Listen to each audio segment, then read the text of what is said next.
If you find that the job that you're working is not giving you any fulfillment, it may not be a sign that your job is at risk, but it may be a sign that it's time for you to move on.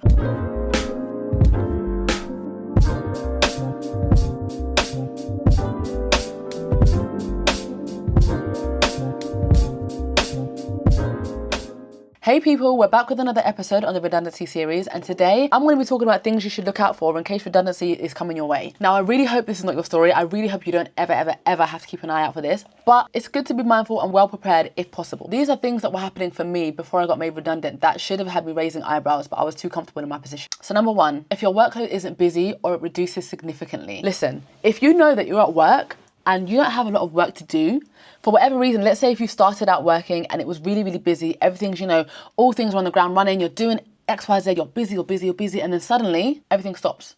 Everything stops and you're like, oh, I have a lot more free time. I have a lot more available time to do X, Y, Z, not work stuff, personal stuff. That's a red flag. So when I started my role, it took a while for the workload to increase and stuff. Fast forward to about 6 months in, my role was busy, but not crazy busy. I wasn't up to my eyeballs in paperwork. That was not me at all. That was quite interesting for me because before that role, I was working in a much smaller company of about, let's say 30 people, and I was a team assistant there as well. Because it was a smaller company, I had a lot more work to do because everybody was relying on me to get everything done. So that one, I was up to my eyeballs on work, okay? This last company that I was working at, it was a much bigger company, and I kind of just thought, okay, I found it weird that I didn't have much work to do, but then I thought maybe it's because it's a bigger company, because there's more people, you don't need to be relying on one person to be doing so many things at once, right? For example, in my old job, I was basically doing office managerial things, even though I wasn't an office manager. I was restocking the fridge, making sure all the food was sorted in the office. I was making orders for the company, all that kind of stuff. I was ordering stationery, all these things. And then when I came to the workplace I was just at, they had somebody designated as ordering things. They had a receptionist that was ordering all the supplies to the office. They had an office manager that catered to all that stuff. I had to water the plants in my old workplace. This company I was working at, they had somebody coming to water the plants. They paid somebody weekly to come in twice a week and water the plants. I said, wow.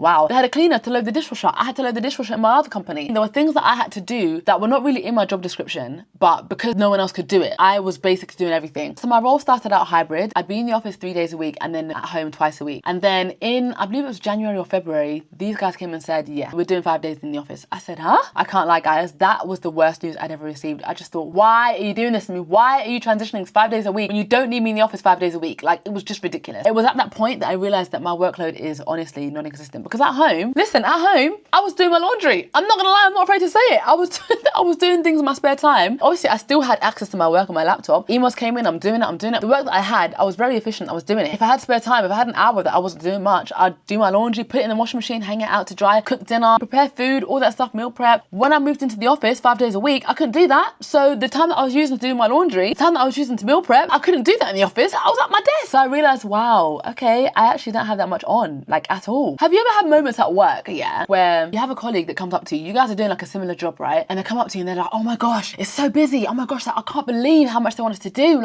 There's no time. Can you imagine? We need a break. And you're like, yeah, we need a break. Meanwhile, you know damn well that your workload isn't doing that much. You have a lot of time on your hands and you're just thinking, should I be concerned? That's when I should have been concerned because I had colleagues coming up to me complaining about the workload and I'm just thinking, I'm good. I'm actually good. I don't have that much work on. And I did offer help and stuff. You have to be quite strategic, right? You can't just be I have nothing on, let me help you out. But it's oh, if you need help, let me know. And I can put some things aside, prioritize your work. Do you know what I mean? Because sometimes in admin, you have things that are priority and things that are not. So you can put things to the side. I had to be strategic with how I could offer up my support, it's fine, I'll get it done later. Deadline's not till a couple of weeks now, so I'm good. Meanwhile, I don't got nothing on. I feel I should have known at that point that my job was probably at risk because these guys didn't need me. My last job, my manager made it known to me that without you, Debs, we can't get things done. We need you in the office because when you're not here, we then have to take time out of our work day to do what you do and then our work doesn't get done, all that kind of stuff. That's literally what it was like in this workplace that I was at. I had time, child. I had time.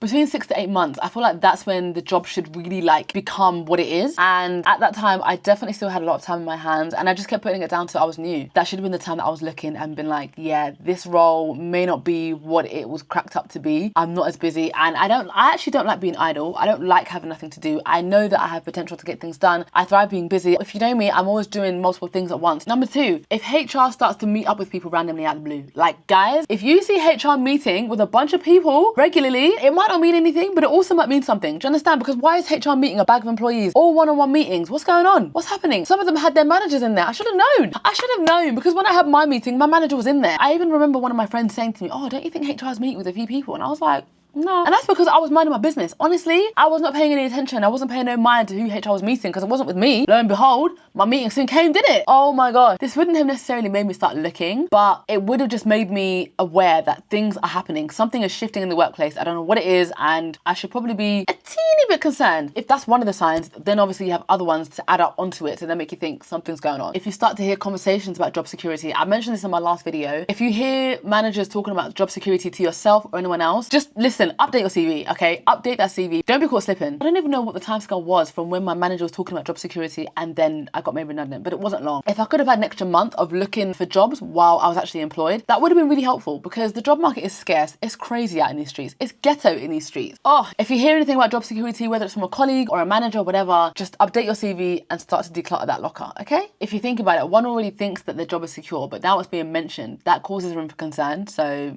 yeah, red flag. Number 4, if you're feeling unfulfilled. Now, this may not be a sign of redundancy per se, but if you feel within yourself that this job is not giving you what you want, in one of my videos, I was saying that corporate was sucking the creativity out of me. I didn't have time to do what I love, right? If you find that the job that you're working is not giving you any fulfillment, it may not be a sign that your job is at risk, but it may be a sign that it's time for you to move on. I felt like this for a good, I would say since February. Since February this year, I got made redundant in July. Since February, or even January to be honest, I was feeling like this a lot. And then it was when they transitioned to 5 days a week, I said, oh my gosh, I hate my life. Like, I literally do not want to be here. Comfortability, and also at that time, I didn't feel like it was the right time to leave. For whatever reason, I wanted to look for jobs and I just felt like it wasn't time. Guys, as I'm editing this, I'm literally just realizing that if I had left at the time that I wanted to, which was in January, February, if I left on my own accord, I wouldn't have got this payout. And I'm just thinking maybe that's why God wanted me to stay, because I remember specifically applying for jobs and nothing was coming my way. Like literally everything I was qualified for, recruiters that were reaching out to me were not getting back to me when I got back to them. And I just felt like I wasn't supposed to leave. And I was thinking, gosh, do I have a lot more to learn in this role that I'm not doing anything in? Now it's actually making sense. If I had left in January, I wouldn't have gotten a payout. And they gave me a nice payout. Wow.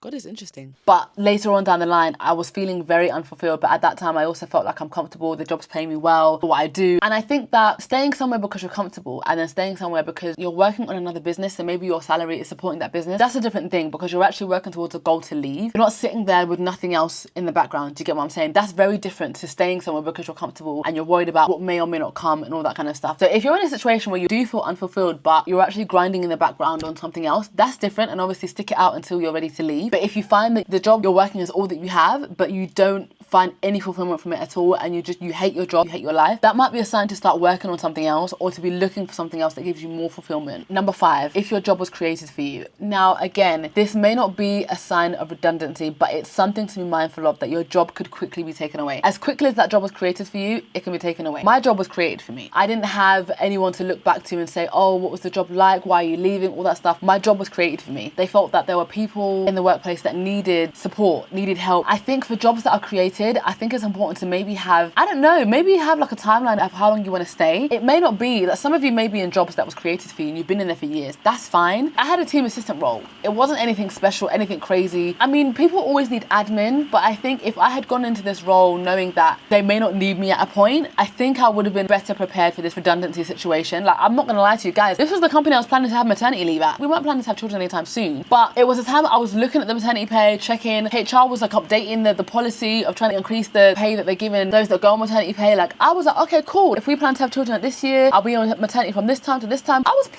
was planning to stay at this company until I was ready to like basically not work for anyone except myself. That was my plan, because the salary was decent. The pay goes up every year. Like, I was set good, but then lo and behold, they don't need me anymore. So if your role is being created, again, it's not necessarily, oh yeah, you'll definitely be made redundant, but it just goes to show that they need you for a certain time. That may not be for a long time. That may not be forever. It may be, but it may not be. Just be mindful. Just be mindful that your job could no longer be needed. Hopefully you guys found that helpful. Of course, there are other signs that you can look out for redundancy, but for me particularly, in my situation, these are the signs that if I had been mindful, if I had been aware, I definitely could have just set myself up a little bit better when it came to being made redundant. So yeah, stay tuned for more.